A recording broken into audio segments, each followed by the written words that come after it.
stranger in the black sedan. Won't you hop inside my car? On the expressway to your heart. All right, you know what that means? The auto show is back. Chip Lyness, Louie Herron from Louie Herron Toyota. And we're talking about customer concerns, Louie. So, Chip, let me ask you a question, and welcome everybody back. We're talking about customer concerns and how do they happen, how do we avoid them, and so forth. And even give a couple of examples of some. But, Chip, when you've bought a car, have you had a customer concern that has come up after I bought it? Yeah, tell me about tell me what happened.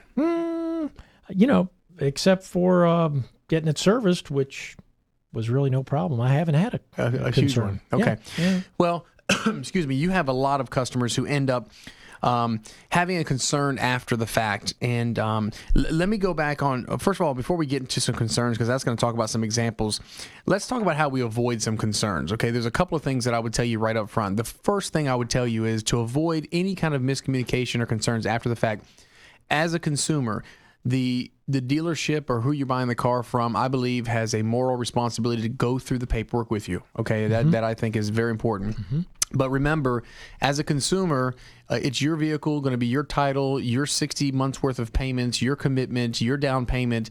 I'm encouraging you, okay, to read the paperwork, okay, and specifically, there's a couple of different documents you want to look at. The first one is anything that's owed after the sale, okay, because a lot of times conversation will happen, and then there's an expectation, but there's never been an agreement. But then the customer expects, but no one ever put it in writing and agreed to it. And I'm telling you, as a consumer, you always want to protect yourself. If you feel like the sales representative and/or the sales manager, whoever helps you put the deal together, claims or says or states something that you are going to get, I would not leave the dealership until you have it in writing.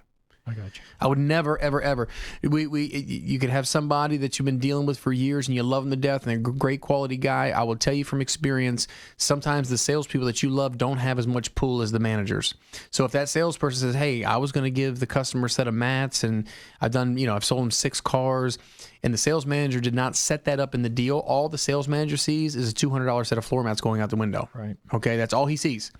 So I would tell you, and again, these are safeguards for you. Hopefully, if you deal with somebody and they promised you floor mats and you didn't get it in writing, hopefully you get your floor mats, okay? Yeah. Hopefully that's the right thing that should happen. You have that kind of rapport. But again, if you want to avoid some concerns, anything that anybody implies that you are going to get throughout the deal, it needs to be in writing, and it's called a WEO. It's just a form that basically states we owe you something or you owe us something. So we normally fill that form out, and it basically states you owe us the title to your trade and your registration. Okay, you don't have it with you today, so you owe us that. And we owe you tinted windows, floor mats, and a free detail. I got you. All of that needs to be documented in writing, and you get a copy of that.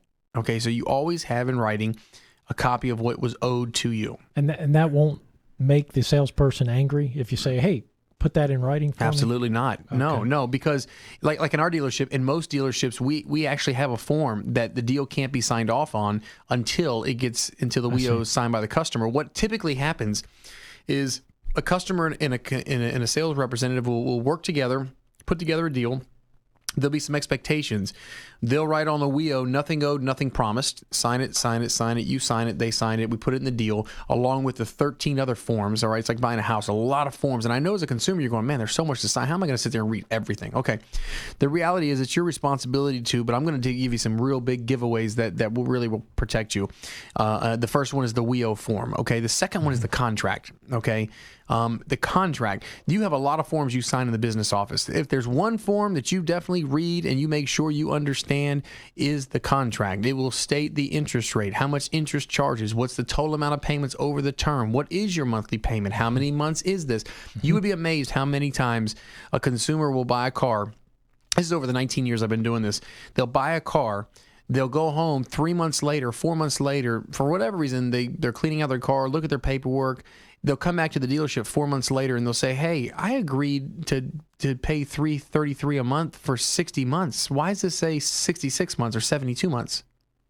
Now, 3 months later, you come back to the dealership. The bank now owns the title. We've already sold the contract to the bank. They've paid us. They've got the title now. Now the bank has your title waiting for you to pay it off. And you come back to the dealership looking at terms that really should have been discussed when you signed the paperwork.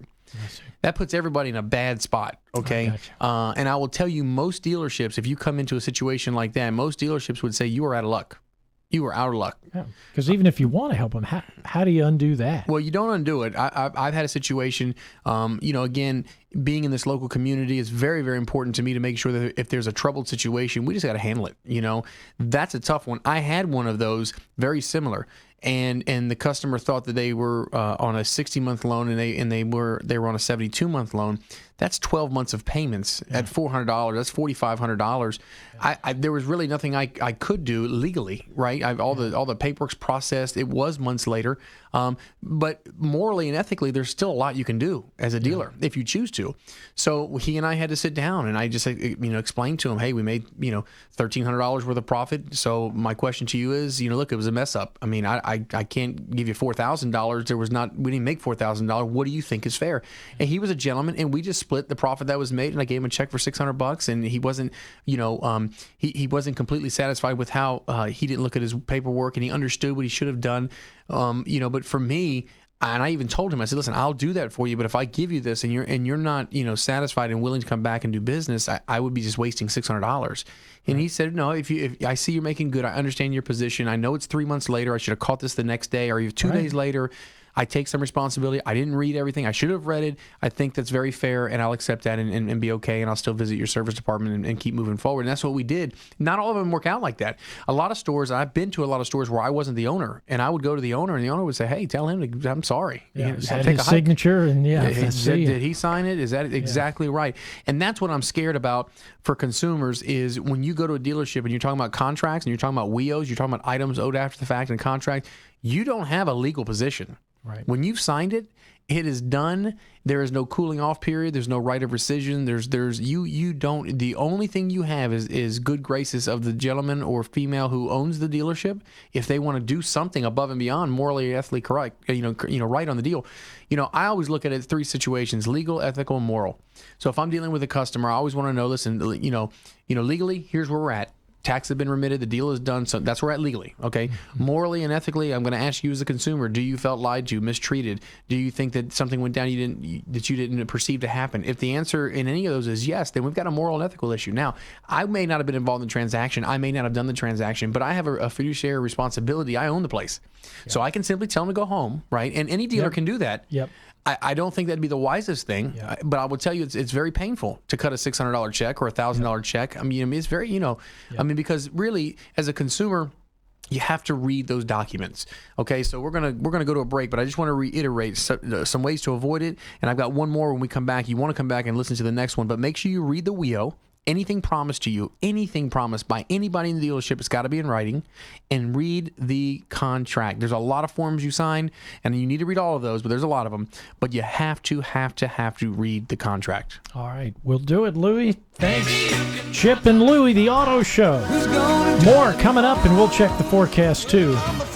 This is Stock 103.9. Hop inside my car on the expressway to your